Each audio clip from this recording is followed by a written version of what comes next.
Bonjour, nous sommes le 24 août 2022. Aujourd'hui, la cinquième partie du document de Jocelyne Abadi, du harcèlement en réseau au harcèlement global, que vous pouvez trouver en ligne. Aujourd'hui, rapidement, qui sont les pions du harcèlement en réseau? Pourquoi ils collaborent? Les moyens humains utilisés comme pions contre la cible vont des individus lambda à toutes sortes de groupes et communautés et autres agents de l'État. Il y a donc des agents des services de police et des renseignements et des simples citoyens, ainsi que d'autres organisations qui harcèlent et cherchent à profiter de la situation. Alors, pourquoi certaines personnes collaborent? Certaines personnes le font pour le sentiment de pouvoir que cela leur donne. D'autres parce qu'elles pensent être obligées. Quand des informations fausses ont été données sur la cible pour justifier du harcèlement qui lui est asséné, méthode notamment peaufinée par les nazis. C'est la Stasi nazie qui avait commencé ce genre de harcèlement.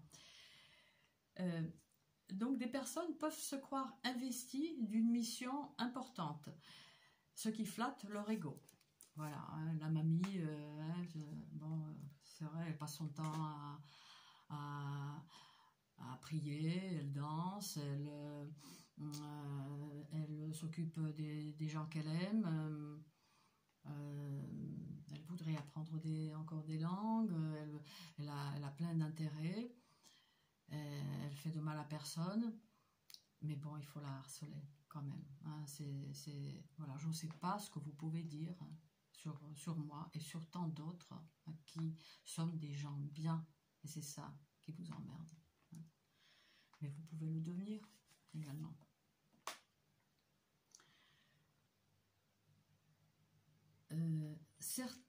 Certains peuvent jouir de se retrouver dans la position du petit flic et sont prêts à n'importe quoi pour obtenir un semblant de reconnaissance de la part du système. Nous avons vu ça aussi ces 2 dernières années, des flicaillons. Souvent, la récompense, c'est-à-dire dans un autre contexte, voilà.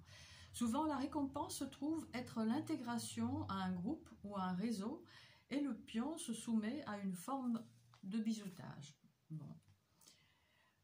D'autres ont des profils d'indiques, ils ont des actes illégaux à se reprocher de différentes natures et monnaient une clémence de la part de la justice, la police, à leur encontre en échange de services. C'est confirmé dans ce livre-là, je ne sais plus où, mais bon, ce livre-là aussi est en ligne. D'une manière générale, la carotte et le bâton sont fortement utilisés. Les gens sont récompensés, payés pour collaborer. Ça, c'est le motif principal, très vraisemblablement. Même si l'addiction et le sadisme ne sont jamais loin chez nombre de pions. Mais les harceleurs savent aussi déceler tous les points faibles et appuyer pour faire mal, pour contraindre à la collaboration. Les harceleurs, les instigateurs, les commanditaires. En réalité, une majorité de personnes souffrent de participer à des actions qui s'opposent à leur conscience, même si une certaine désensibilisation s'opère dans le temps. Alors, je ne sais pas où Jocelyne Abadi, donc, dans ce document du harcèlement en réseau au harcèlement global, comment elle a pu obtenir cette information, peut-être aussi parce qu'elle exerçait en tant que thérapeute, peut-être que voilà, c'est comme ça qu'elle a pu obtenir cette information.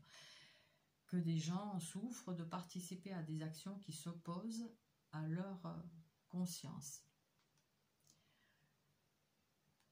Ces méthodes visent à obtenir cette désensibilisation, hein, pour que les gens harcèlent sans se poser de questions, afin de transformer les personnes en machines. La plupart d'entre elles ne sont pas indifférentes. Seules peuvent l'être les personnalités narcissiques, perverses ou autres pervers narcissiques qui représentent une petite minorité. Je ne sais pas si c'est une petite minorité. Mais bon. Voilà. Certaines manipulations sont opérées par le biais de pseudo-formations à la communication. J'aimerais qu'il y ait au moins une personne de mon entourage qui entende ceci. Certaines manipulations sont opérées par le biais de pseudo-formations à la communication, pendant lesquelles les formatés, ne se rendent pas compte que ce sont eux qui sont visés pour être soumis, comme par exemple dans les formations à la PNL. D'autres moyens sont utilisés via les proches des pions ou différentes personnes qui vont entrer en communication avec eux sous toutes sortes de motifs. La méthode consiste à profiter de la naïveté de la personne, de la manipuler sous la forme de pseudo-conseils, ou là encore de divulguer de fausses informations. Ceci est apparemment une citation du docteur Margaret Singer, Tactique coercitive de manipulation mentale. Les manipulateurs repèrent les failles, notamment les rivalités et les frustrations, ça c'est très important, les rivalités et les frustrations, pour inoculer leur poison au compte-gouttes. La plupart du temps, cela marche, et ce, bien que la méthode consistant à monter les gens les uns contre les autres est pourtant bien connue.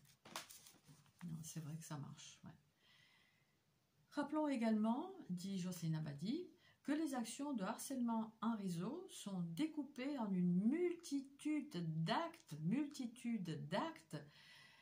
dont la plupart peuvent paraître totalement insignifiants si on les voit et si on les considère séparément.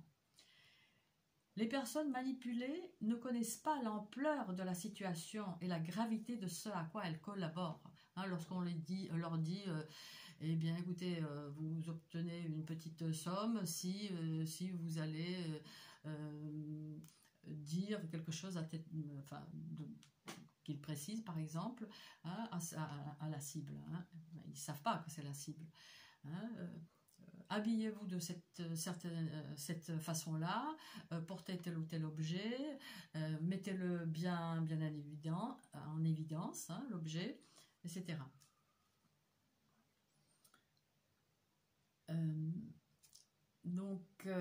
Voilà, ça peut paraître insignifiant.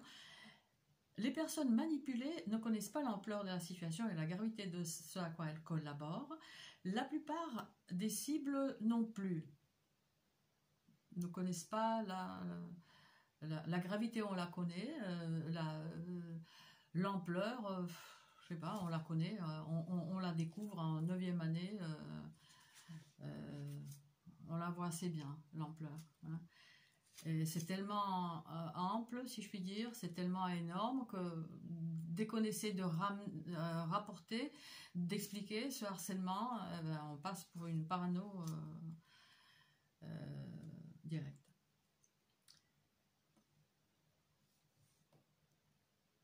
Alors Jocelyne Abadi avance ceci sur la base de nombreux témoignages,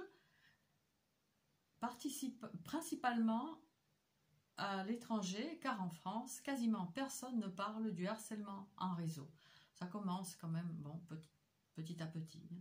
Ces témoignages reflètent souvent beaucoup de maladresse due aux énormes stress subis, mais aussi une difficulté à prendre suffisamment de recul et à voir la globalité du problème.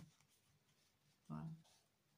À voir surtout que les tarés, c'est eux, ou alors ils savent pas à quoi ils participent. Voilà.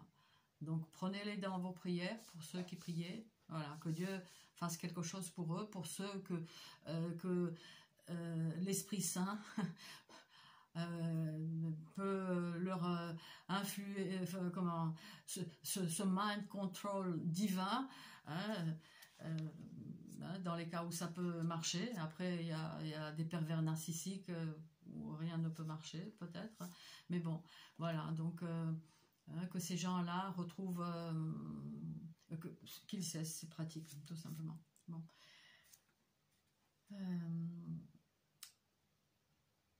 Voilà, les pions ne connaissent d'autant pas ce processus auquel ils participent qu'ils servent également à les surveiller, eux, les pions, mais dans leur cas de façon invisible.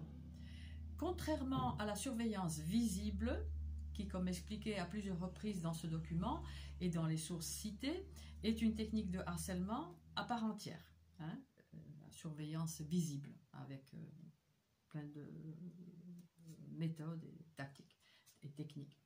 Quant à la surveillance visible, combinée à la surveillance invisible, elles font partie d'un tout stratégique avec des objectifs bien précis et globaux sur la population tout entière. Avance donc Jocelyne Abadi.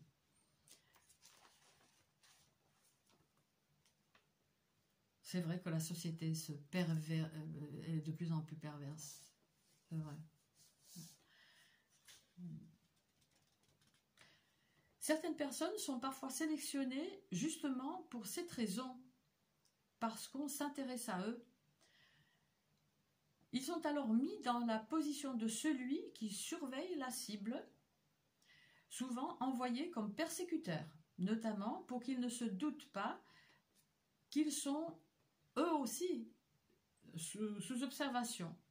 Ils ignorent que ceux qui les utilisent n'ont pas besoin d'eux pour avoir des informations sur la cible harcelée. Dans les cas les plus graves de harcèlement en réseau, c'est exactement le contraire.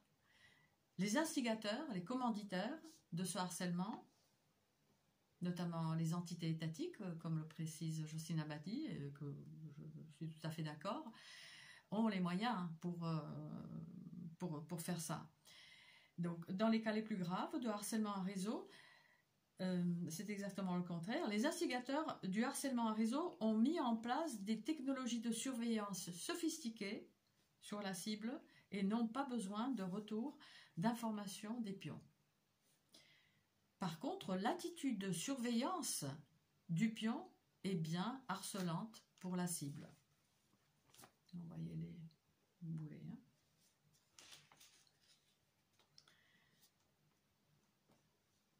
Alors, certains pions sont aussi des cibles utilisées contre d'autres cibles.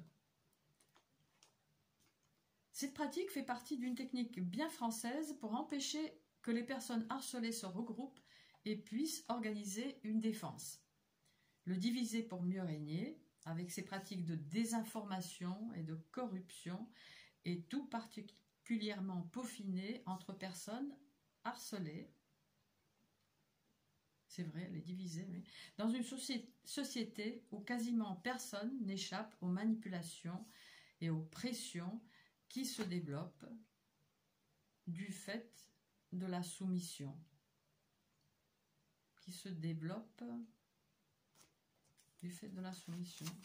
Parce qu'on cherche la soumission.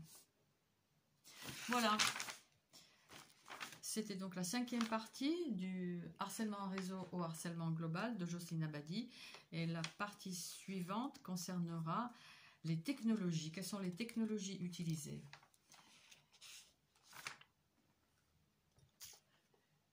Une partie très importante de ce document, quelles sont les technologies utilisées, donc, où Jocelyne Abadi parle des ondes d'envoi d'ondes électromagnétiques.